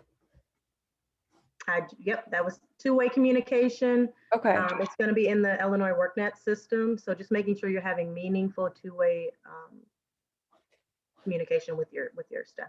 And this just prompted me, if you're having youth that are in your program, and just as a Tara tip, and you're having a hard time having them bring you social security cards and IDs. Just think of that. Your case management bells should be ringing because ultimately you have to keep a hold of these youth for 2 years. So it's just something I always caution people to think about, when you're dealing with the youth. You don't want to have people that you have to track down for every little thing, because when it comes to follow-up, that's really, really hard to do unless they're invested in your program. So I just always like to caution grantees about that, just making sure that you have that rapport and relationship with your students so that when it's time to do follow-up, they're calling you and said, hey, oh my God, I got a job, or hey, I passed all my classes for this semester, and that you're not pulling teeth getting information out. For the timeline for that, how are students supposed to get trained and do work experience? And is there an ideal timeline? So it's not an ideal timeline, but I would say a lot of our programs start with a training component, and then they do the industry recognized credential. Lastly, they do a work-based learning component of some type, and then the year of follow-up. So that's normally the 4 big buckets that the program follows. But you may have some training programs that are 16 weeks, some training programs that are 4 weeks. It just depends on your sector and your industry, and also your students. Is there a minimum number of students served? There's not a minimum number of students served, but then you want to look at cost per participant. This is where it becomes really important. So if you say, hey, I have 5 students and I would like $500,000, that's a lot of money per participant. So we want to make sure that the number of students that you have, like I always tell people, just divide it by your grant amount, and that'll give you your individual cost per participant. We just want to make sure that it is reasonable. So if you're talking about spending $20,000 on per student, and they're getting 1 credential, and you don't have, they're not, lined up with jobs after, that's not really a good return on investment for us. We really want to make sure we're doing meaningful return on investment. So that's something to think about with the cost per, and that's when you bring in your financial team too, and say, this is what we're talking about, doing, how does this cost, how does this look? What does this actually cost? You want to bring in them as well so they can go over the budget with you and really show you the numbers. Okay, next question. It looked like the executive summary packet also included the proposal content. Is that the case, or should we submit a separate document? Your proposal in there is just your 12 pages. We added that in there, like I said, as a guide. So you should be able to answer those questions in your 12-page technical proposal. But that is just used to just jog your memory. Hey, do we have labor market information to support this project and why we think it's really cool and really, awesome for this area? Do we have appropriate staff? How much is it going to cost per participant? Do we have a training provider? So that's used to jog your memory, or help you with your program. Okay, next question. Could we work solely with Kara, just wanted to clarify that just to I think maybe the question was also as far as like number of documents, like there's like in your list, in your checklist, right? We don't want to necessarily see like 10 different documents. You want to, so all those proposal elements, combine that like into one PDF. Yes. So as opposed to like 20 different attachments. Thank you, John. Yes. Yes, thank you. So really, ultimately, if you think about it, you should be submitting one PDF, your budget form, which is an Excel spreadsheet. That certification form from your budget should be there as well. Okay, thank you both. Could we work solely with in-school youth, specifically high school?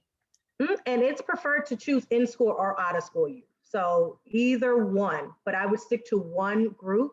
So that's fine. If you're working with in-school youth, we really want to target seniors, people that are going into their senior year for that project.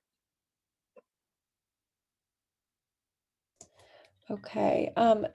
Previously we had Caleb ask the question, would implementing a secondary CT program that is aligned to post-secondary be an accepted proposal? And he elaborated for you, so you can answer that for him.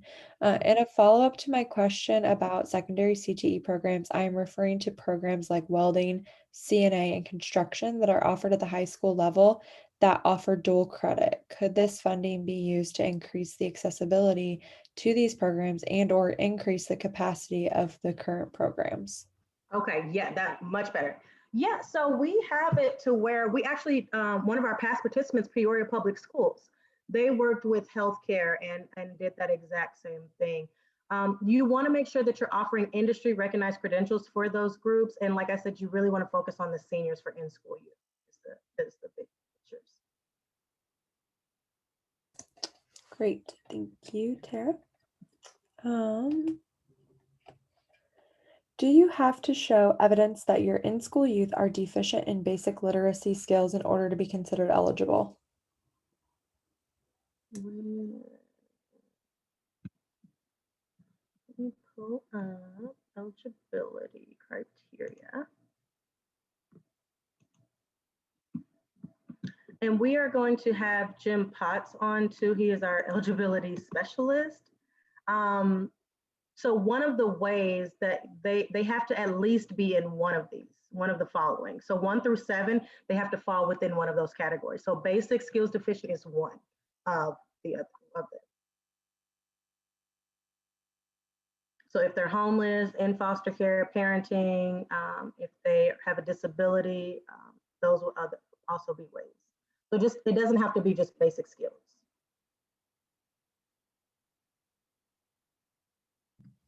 Okay. What size caseload is required and is it tied to the number of case managers? There is no required number, and it's not, and so you guys would actually tell us. So you would say, hey, I have 20 participants in the program and I have 3 case managers on staff. That's definitely for the agencies to say. I will say, please be so mindful when you are giving your case managers these caseloads.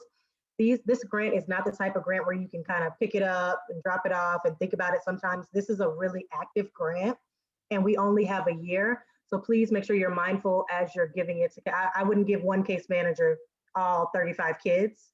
You know, if you have the space or the capacity to bring in additional case managers, that would be great too. Like I said, these are, I mean, when you're calling kids and making sure you're staying in tune with them, it's a lot.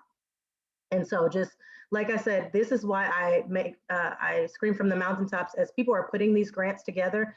Please bring in your frontline staff, bring in your case managers, ask them, is this possible? How does this look? Could we do 20 new youth? If we did, where would we put them? Let's find jobs. So this is another reason why you don't want to just have one employer, because you don't want to send 20 kids to one employer with the capacity. You know, they probably won't have the capacity, especially right now. So this is definitely something to think about. Bring in your case managers when you're developing these programs. But there's no number. Next question, can you provide incentives for skill development? This is going with the stipends again.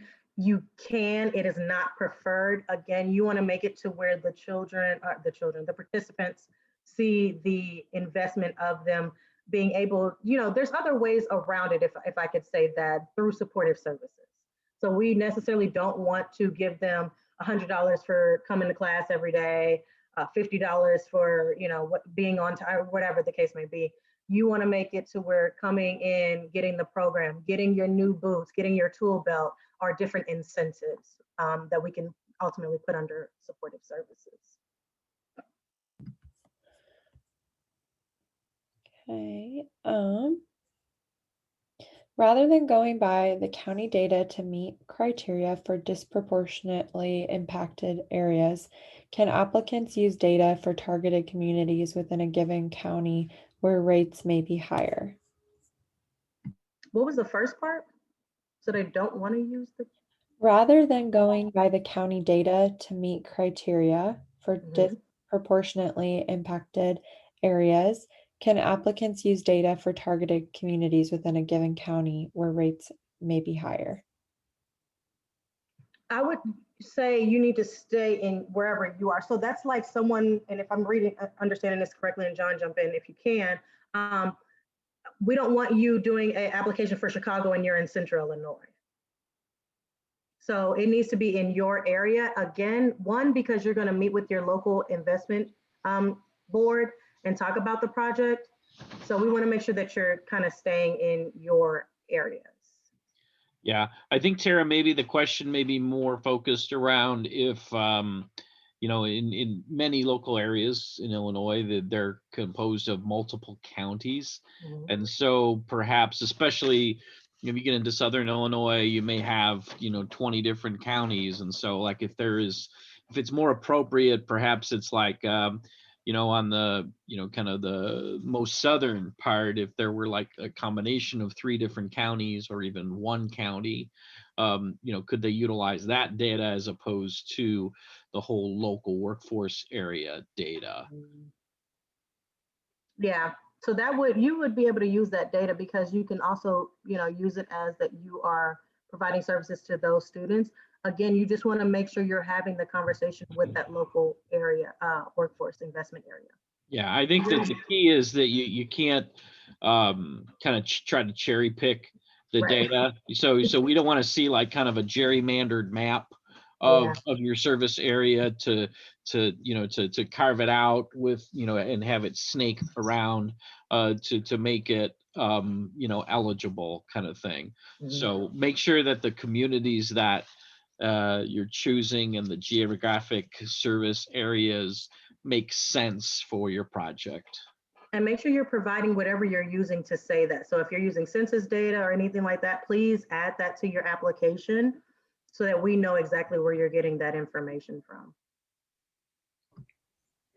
Okay, Autonomy Works would like to be directed to who the local workforce people would be for them. So is that found on WorkNet where they can find that information? It is on WorkNet, and email me or Tara and we can get you a contact. Okay. Tara and John, if you could put your email in the chat. Oh, yeah. Just so everyone has it. Unless you have a slide with that on it, Tara. It is. It's throughout the NOFO like a million times, but there it is. Okay, great. Thank you. Hold on, I sent it to you. What would be a competitive, reasonable cost per student? We don't have one, and the reason why we don't is because it varies by sectors. So IT may be more than construction. Construction may be more than manufacturing. And when we talk about energy jobs, I mean, I just, you know, so it just depends. The way that you rationalize your cost per participants is you're the experts coming to us with the information of how much it costs. So you'll say, hey, we're doing this IT program. This is how, you know, how much it costs to do it. Rationalize and you're educating us really on the cost of your particular sector. But we don't have this standard is normally 3,000 per person or 5,000. I would say we don't have many programs that go over 10,000 per student. I haven't seen any, but like I said, we do that because we know that certain projects or sectors may cost more than others to train you. So this is when you bring in your finance team too. Does this look right? Does this sound right? For, you know, if you're telling us for 4 weeks, it's going to cost $14,000 to train one person, that's a lot of money for a student. If you know, say, hey, for 8 weeks we have it and it's around 7,000 per student and this is what they get, you know, then that's a different case. But it's ultimately for you to bring, and that's where that narrative section is so important because you're justifying your cost above in your budget spreadsheet. Okay. Next question is, can you repeat the 4 components, training, question mark, WBL, and follow-up? Oh, yeah. So ultimately, just thinking of the program, 4 big buckets. You have some type of training component. You'll have your credentials. You'll have your work-based learning opportunity. And then you have your year of follow-up. That's how I look at the program. It's those 4 big areas. Great. Thank you, Tara. Caleb has another follow-up. If the program leads to an associate's degree, or an occupational certificate offered at a community college count as an industry recognized credential? Then you would need to link it to, but what jobs would they get? What, you know what I mean? That's when you got to let us know they can take this associate degree and do what? Or are you saying that it's a stackable credential and you first get your associate's degree if they're doing a business sector, you first get your associate's degree and these are the list of jobs that you can apply for with that associate's degree. And then you can continue on and get something different. And then that opens you up to more employment opportunities. But make sure you can link everything to jobs and what they can do after the program. Or we have some students that go off to post-secondary education after, once they leave. So I like to look at it as after they leave you, they're either going post-secondary, they're working, or you're trying to get them back into, programming. But definitely iron out what would the jobs be, because just them having an associate's degree, we want them to do something with it. That's the biggest thing. Circling back to the question about whether students are deficient in basic literacy or homelessness, foster care, those eligibility requirements. They want to know, do you have to show evidence of that eligibility? Oh yeah. So this is where WIOA is definitely, if you have never had a WIOA grant before, we require documentation. So, and when you become a grantee, we have a form that we send out to everybody as far as the case management forms, how you should set up your folders for your students. You want to keep a track of everything. So here's the test, here's their scores, because it goes back to the monitoring component. So when monitors come out and check on the project, they want to make sure that they're able to pull any file and that every student has Social Security card, ID, their scores are in there for their assessments. So yes, you want to keep a track of as much as possible. As far as case management notes and everything like that, that'll be stored on Illinois WorkNet and we can print off like a summary page, but definitely keep all your assessment scores and everything, hard copies. Okay, next question is, why is the grant period 12 months, but you are operating as a 2-year program? Are costs post the 12 months able to be recouped? So they're not, and it's a 12-month program because within that 12 months, you're doing the most with the youth as far as getting them credentials, training, work-based learning. The year of follow-up, honestly, if you're doing two-way communication, you should not be eating up any cost outside of, your case manager talking to your students. So I always say a 2-year program just to put it in your mind. We don't want you to think that after this year, we're done with them and we don't have to keep a track of them, because under the law, we're required to keep a hold of them for another year for that year follow-up. Okay, are services expected to continue in the second year post-grant period, or are you just expected to have, okay, you just kind of answered that one. So we just answered that question.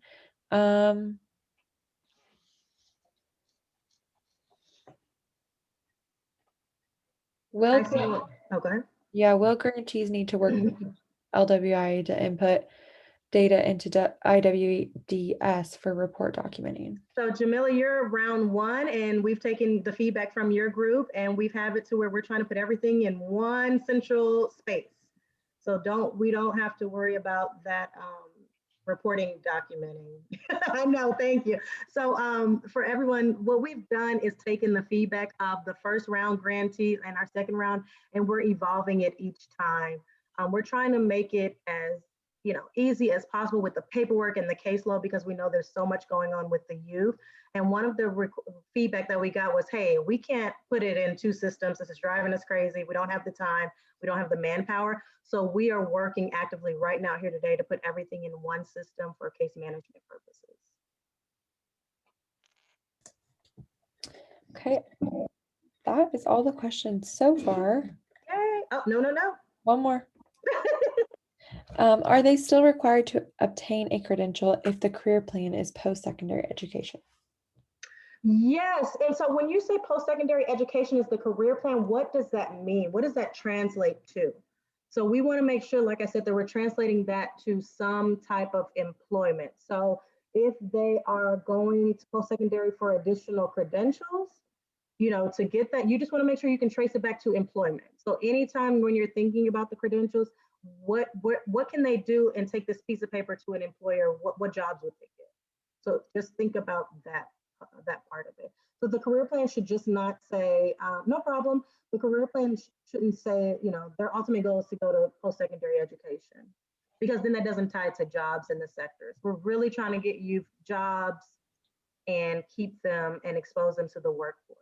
It's the ultimate goal.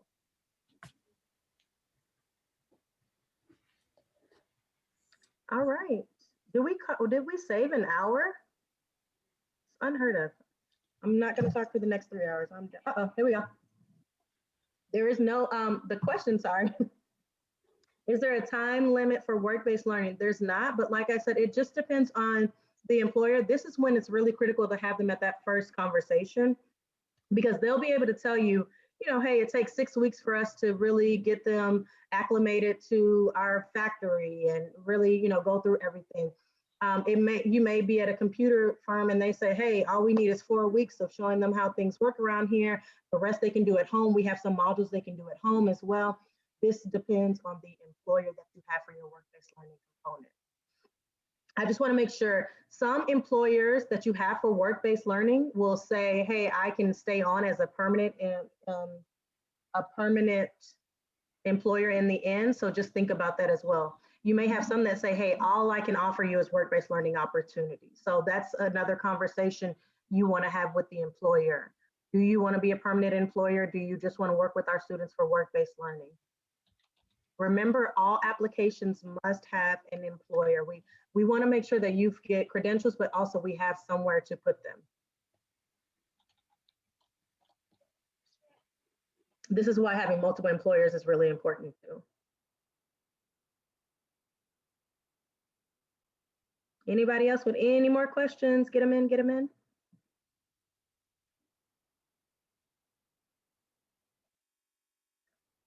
So Caleb, are you able to apply for this grant in the future if you were already awarded a grant? Again, if you were a grantee for our past rounds, we want to make sure these are new projects. So we will not fund an old project. So make sure, as long as it's a new and innovative idea, we will look at it for consideration.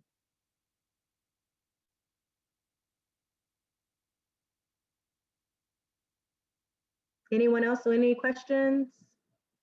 Again, like I said, I really want you to use our website. It's linked in the chat box for all your information. I will have our programmers right now put in the numbers that John had for our CSFA numbers, and we'll get all that posted online for everyone.